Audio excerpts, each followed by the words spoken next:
better. Sure.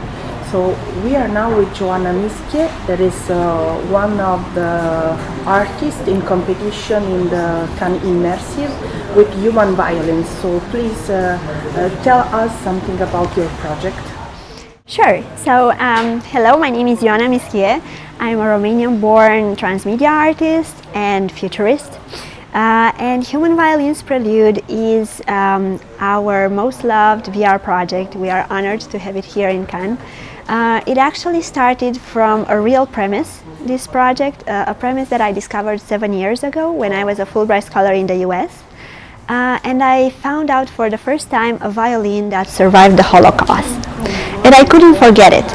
And while I started to research it, I learned that during the Holocaust, many Jews were allowed to pick only one object before going to the camps, and many of them picked their violins, because violins were everything to them. They were coming from families with a very, very rich musical heritage.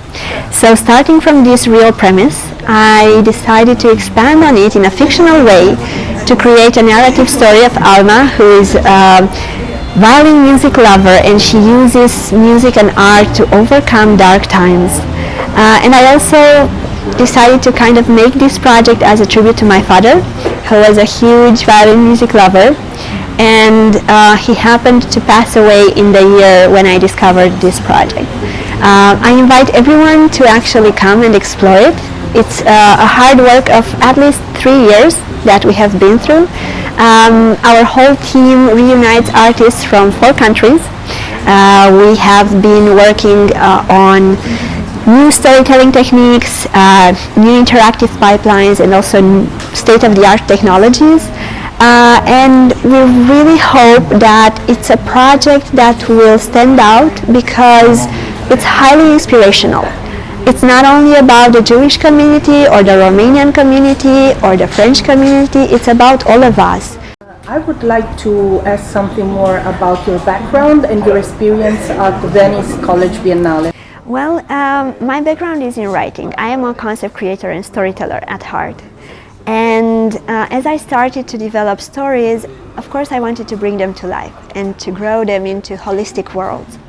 So VR was a huge love to me, love at first sight. I happened to learn about transmedia storytelling and VR 12 years ago at the Berlinale Talent back then, when Michel Reilac and Liz Rosenthal, who are now the curators of Venice Biennale, they talked about this whole transmedia field. And I was very intrigued by it. I then studied it for my PhD. I researched it for many, many years. And now I'm teaching it as well as practicing it. So yes, this project had a very beautiful journey. We were selected in the Venice Biennale College Cinema VR 2 years ago, and we were among the finalists of the program. We were among the 3 finalists. Actually, that program helped us a lot to improve the project and to find this grammar, this visual grammar of expanding the violin chord into the whole architecture.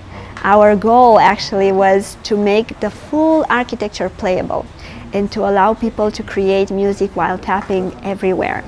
But technology is still in an early stage, so instead we opted for combining interactive elements with narrative elements. But yes, Biennale College Cinema VR opened up our horizons. I think they were probably the first ones to do so in terms of immersive development. And we are very proud to share the completed project now. The multiplayer is a world premiere in Cannes.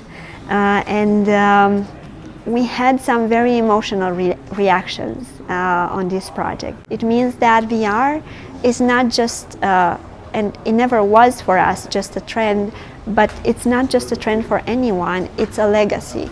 We are building here a format and a way of telling stories that can resist in time and can generate new categories of feelings. So this is the first year, this is the year of the launch of the immersive category in section in Cannes Film Festival. What do you think that should be the future in the next few years of this section, not only here but in other international film festivals? And what we can do to be to make them sustainable for artists who create? That is such a big problem for now.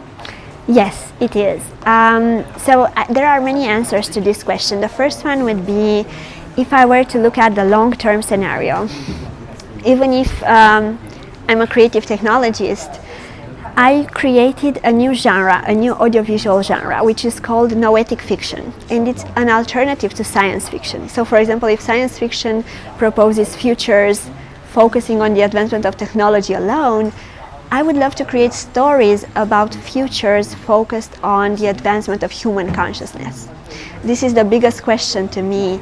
How can we advance human consciousness and archive it in VR, archive it in new forms? And yes, I think there are ways to make VR more friendly, to make VR sustainable. In fact, there are ways to make digital art sustainable. If we look around us, there are more than 5 billion people with internet access on this globe. So we directly have more than 5 billion screens, right, to display at least 360 works or digital works. So we only need the right artistic content for that existing infrastructure.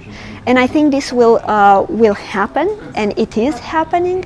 Right now it's happening at a smaller scale, but if we contribute it all together with decision makers and with policy strategies for the next century to come, we can succeed to have a meaningful artistic infrastructure, and one that can be sustainable for creators without even state funding. Because ultimately, if we have enough global distribution, this medium can stand on its own feet.